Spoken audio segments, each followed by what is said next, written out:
A Strikers build compendium. Yay, more strikers.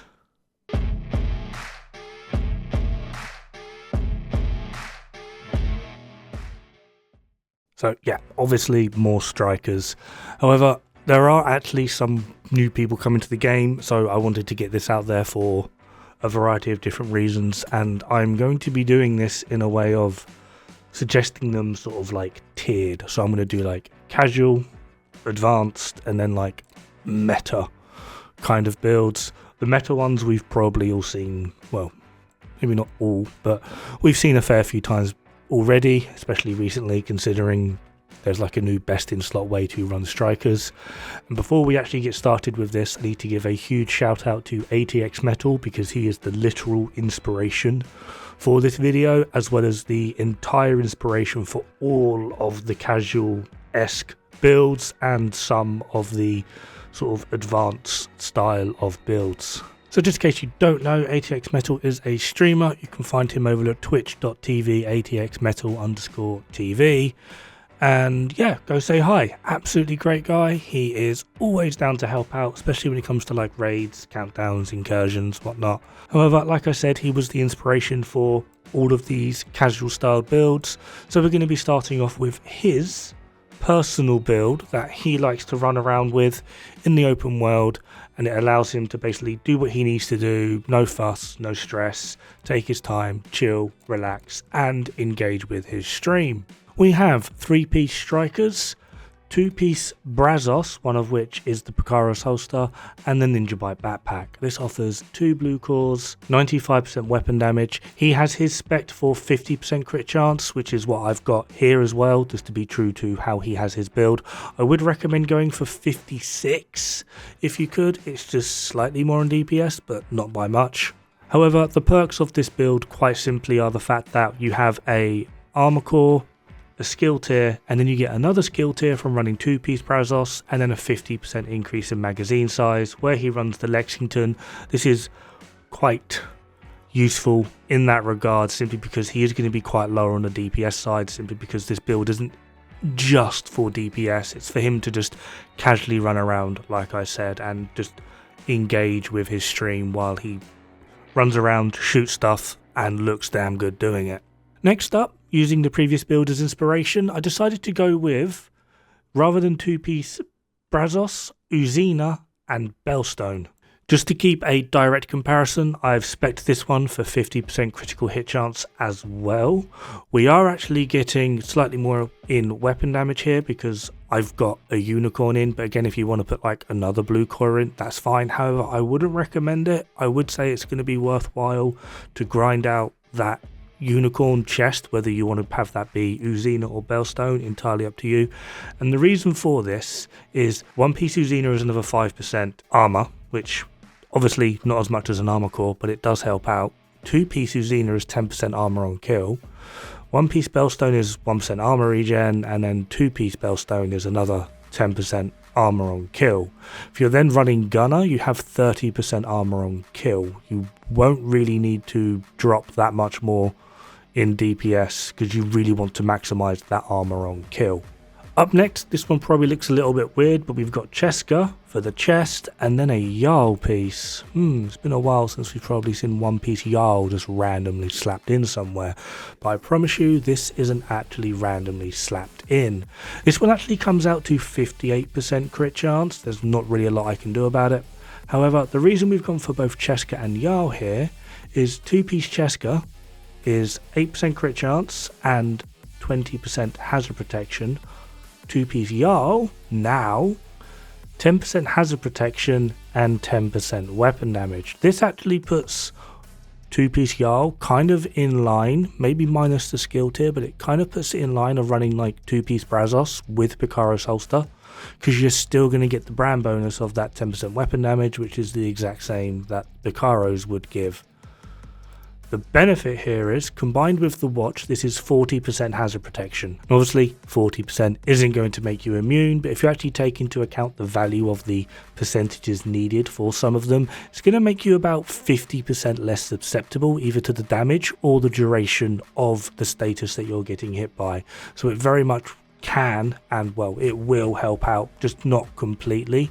So it depends on how you would like to play. It's just a mini Hasbro-y build that actually offers some pretty competitive DPS, at least when playing solo.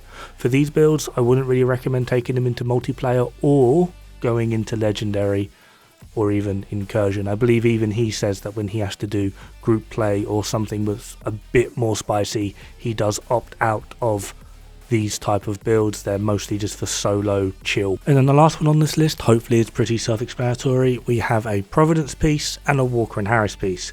2-piece Providence is 15% headshot and 8% critical hit chance.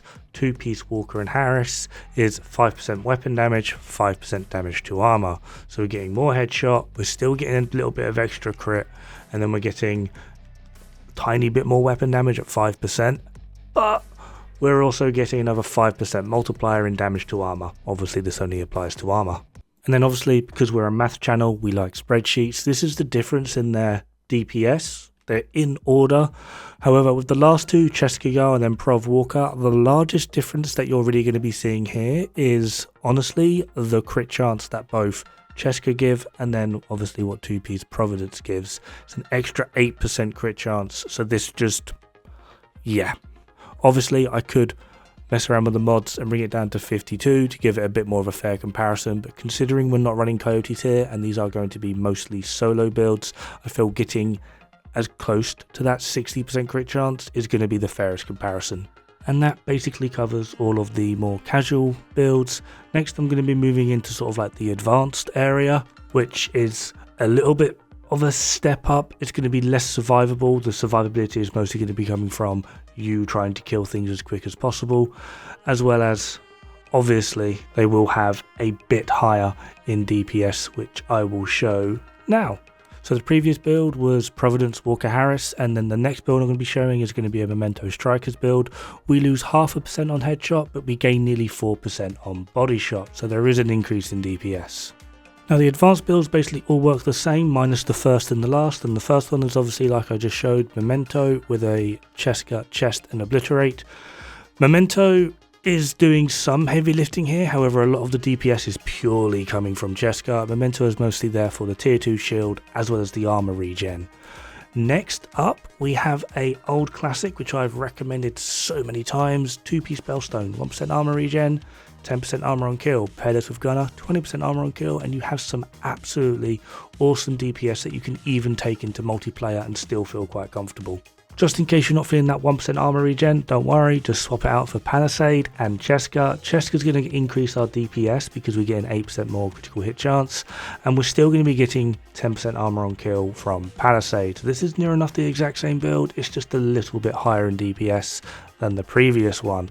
And for the final build, we have 4-piece Strikers with the Chest and Memento. Memento is the weakest part of this, simply because the only thing it can really give us is stacking, and we need 30 of them, of those trophies, to get the maximum amount of weapon damage. Yes, tier 2 shield is nice, the armor regen is nice, and the bonus armor is nice, but the idea behind a lot of these builds is to get people comfortable pushing forward with a more damaging setup, as well as trying to maintain a maximum of 200 stacks can kind of lead to problems and people end up doing some weird stuff. This is how those builds compare: Memento, 2-piece Spellstone, Cheska Palisade, and then Striker's Chest with Memento. However, although this one looks to be doing the most damage, do take it with a pinch of salt, simply because this is at 200 stacks. If you're running around in the open world with Striker's Chest, you're not getting 200 stacks. And if you are using the SS12, you're not maintaining 200 stacks. I know there's always someone that wants to argue it. So that's the last of the advanced builds, and now we're going to be moving into what we call these meta pro builds. So yeah, the Chest, Memento, and then obviously the utility. There is a very clear difference in DPS here, and the build for this is Cheska, 4-piece Strikers, and then pick a backpack. As long as it doesn't have like a damage brand bonus, pick a backpack. That is your DPS. For a damage backpack, the best one would be Grupo, which is what I'll be showing in the damage calculations. These are builds that I've shown a million times by now, I think over the past week, so I'm spamming through them. And then the final one obviously is the big boy one, sacrifice, gift. However, the main reason that you would want to use that one would be for pestilence, just to get your ticks more involved. And then obviously we're now going to be showing off the DPS. Now, when I said pick a backpack, I really do quite literally mean it. Although the damage talent or the damage brand bonus is going to be more, the strongest one is Grupo, and it is like 3% more. So wanna run Palisade? Run Palisade for the 10% armor on kill. Wanna run Bellstone? Run Bellstone. Wanna run 511 for the health? Run 511 for the health.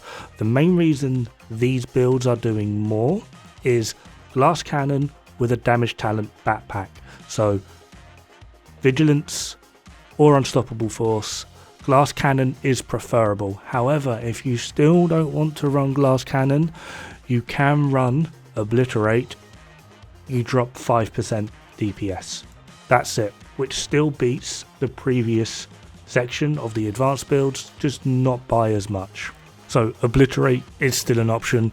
The point is, quite simply, that the new best in slot strikers has very much changed. For those people wondering about why we're not doing, or why I'm not showing chest and backpack strikers, we actually tested this out a day or two ago, can't quite remember, in a few legendary missions.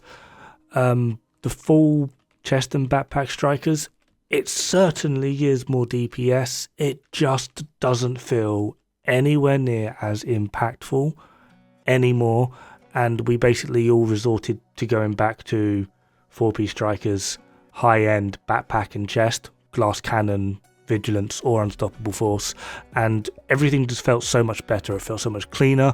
We actually performed better and we got faster times, so it just didn't feel great with the chest and backpack on strikers anymore. I don't know why. Maybe you guys could play around with it, test it out, see what you think, see how you feel with it.